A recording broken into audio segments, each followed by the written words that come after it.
Thanks very much for inviting me to speak today. My name's Kat and I've been involved in the Radical Independence campaign in Glasgow, mostly around trade union issues and anti-cuts campaigns.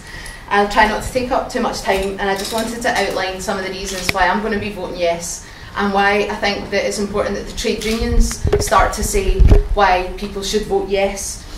And it's because the principles of the trade union movement are actually right at the heart of what independence is about. So I've been involved in the trade union movement for several years now.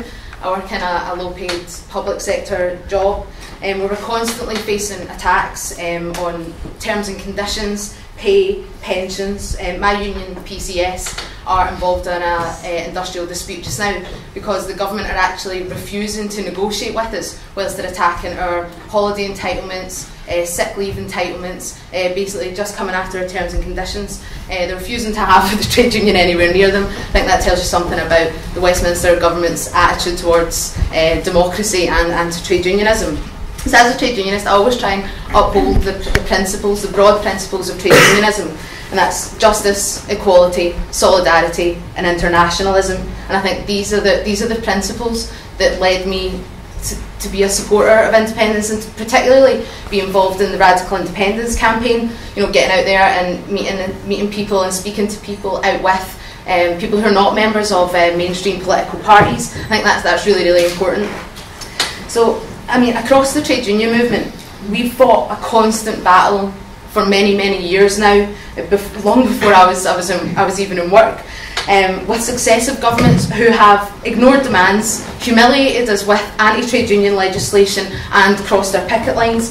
And I see this is a battle that's been fought all the time on their terms, the government's terms. With the powers of independence, we can start to fight back on our own terms. Now, the trade union principle of internationalism, I think, is really, really important. So in the trade union movement, you know, we reach out to trade unions in Europe that are on strike. On the 14th of November last year, there was a European-wide strike.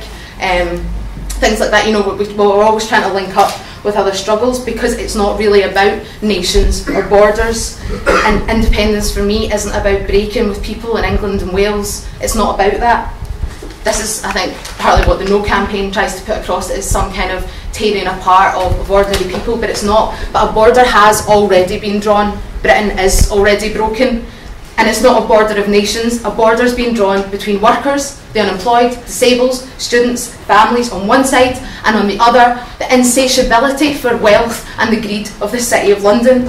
And I just wanted to, I'm not usually a big fan of statistics, but I think there's some things that I'd like to go over. And that's the Sunday Times Rich List was published, I think it was about a week ago.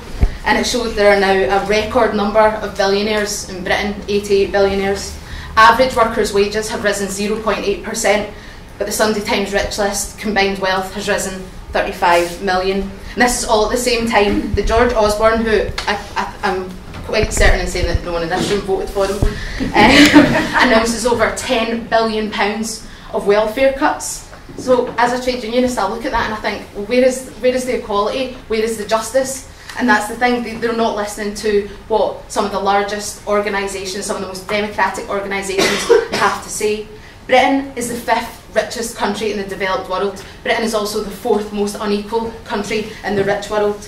Benefit fraud, for example, you know, we hear this all the time about all benefits and scroungers and all this. Benefit fraud costs about £1 billion. See, just to put that in context, tax avoidance by many of those who are on the Sunday Times Rich List is in the region of £70 billion. And I think we need to start saying that it's the rich we can't afford in this country, not people that need to rely on the welfare state.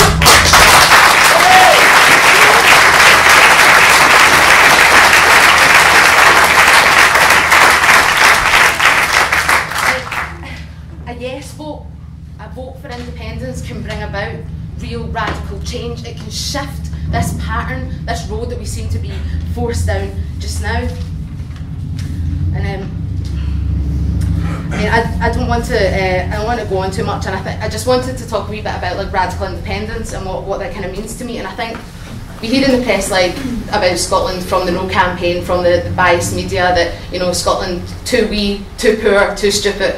And I think We all know that Scotland is a rich country. We can say that Scotland is a wealthy country, but that's not enough. It's not about how wealthy we are, it's about how we distribute that wealth.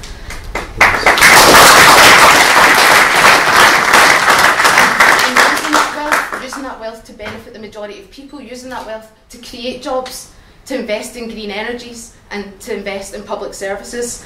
I'll finish on this. I was at a bedroom tax meeting where Susan was speaking and Len McCluskey was speaking as well.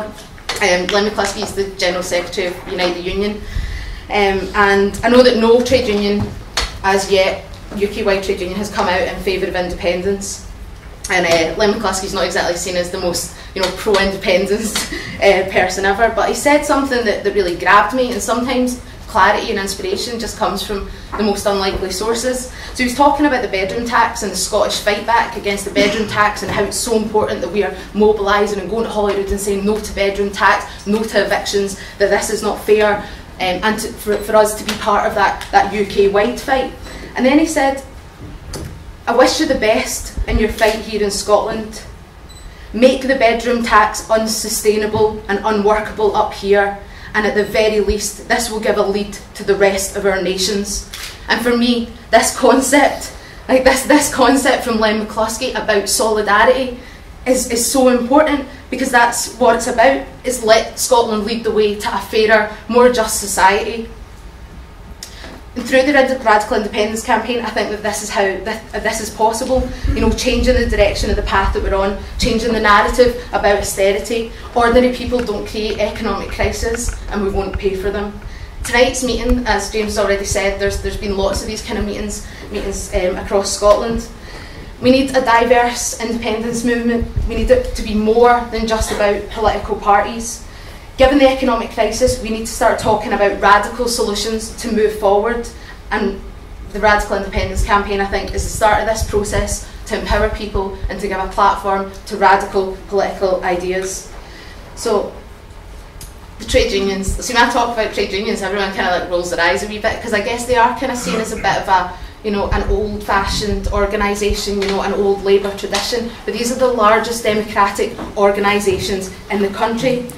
The principles of equality, of justice, of solidarity and internationalism, that's what's at the heart of the Radical Independence campaign. In 2014, we have everything to vote for. For the first time, I feel like I've got something to vote for. A different economy, a different society, a different world. Another Scotland is possible, and we can really make this happen. Thanks.